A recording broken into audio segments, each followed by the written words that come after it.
Hello, this is Lyrelion, and welcome back to All the Mods 9 here at Hack the Planet.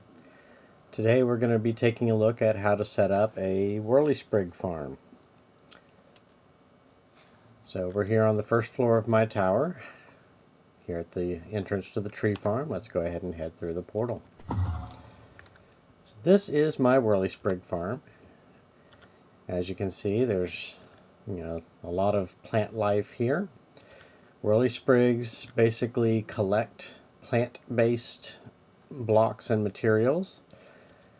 The way it works is anything that qualifies for harvesting by the Whirlisprigs, if it's in range of them, they will in effect break it by hand. So if you break a log, you get logs as drops. If you break leaves, you get saplings. You can get things like apples from oak trees, or if you've got like fruiting crops like over here, you can get the fruit.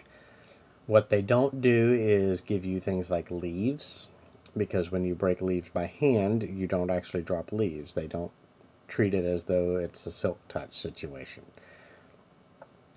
But other than that, anything in this room for the most part is something they can collect. So, we've got stuff like flowers and source berries. We go over here in the corner, I've even got things like wither roses, all the different types of logs, crops. They do work on Mystic Agriculture, so if your pack does include Mystic Agriculture, you can get not only the essences but also the seeds. They work on mushrooms. Like I pointed out, the fruit in the trees. So anything that is plant-based for the most part. If you want to double check with a Whirlisprig to see if something is eligible, you just place the item in hand, and when you right click on the Whirlisprig, it'll tell you in the bottom left hand corner, oh, the Whirlisprig likes this block. Versus, let's take a cascading archwood log.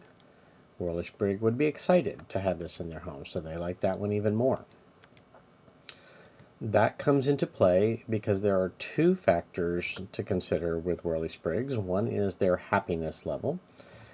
You increase happiness by putting blocks they like within range. Multiples of the same block do count as additional happiness, but they also have a diversity stat, and that comes from placing a variety of blocks in the area around them.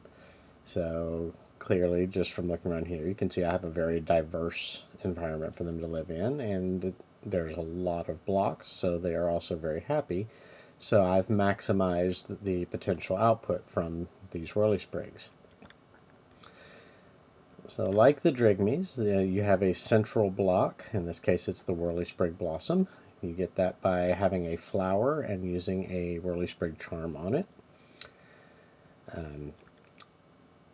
That flower does have to be planted in the ground, so this block underneath was a grass block, but once the blossom is in place, you can break the block underneath it if you want to. And unlike a flower, the blossom will not just automatically uproot. Like the Drigmies, they do have to have an adjacent inventory.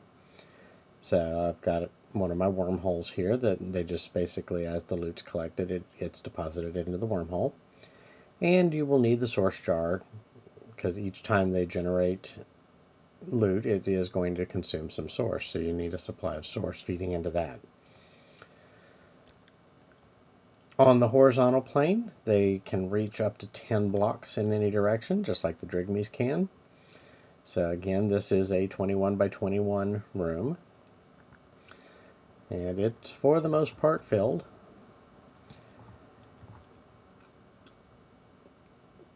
In terms of vertical reach, they're a little bit different. They can go down one and only one block.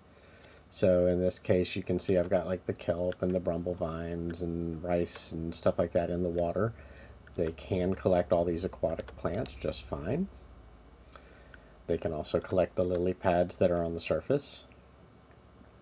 So it can reach down one block, but vertically it can actually reach up a pretty good distance. So all these trees you see the canopies up above, those are all within range of this Whirlisprig. And that's so that if you have, say, like a jungle tree that grows taller than the typical little oak trees you see scattered, they're still able to collect from the upper reaches of that jungle tree.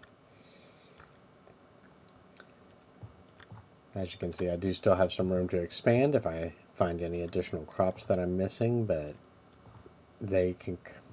are doing a pretty good job with what I've got here. I've got a pretty diverse selection of things for them to collect. And that is the basics of how to set up a Whirlisprig farm. Thank you for watching. Be sure to like and subscribe.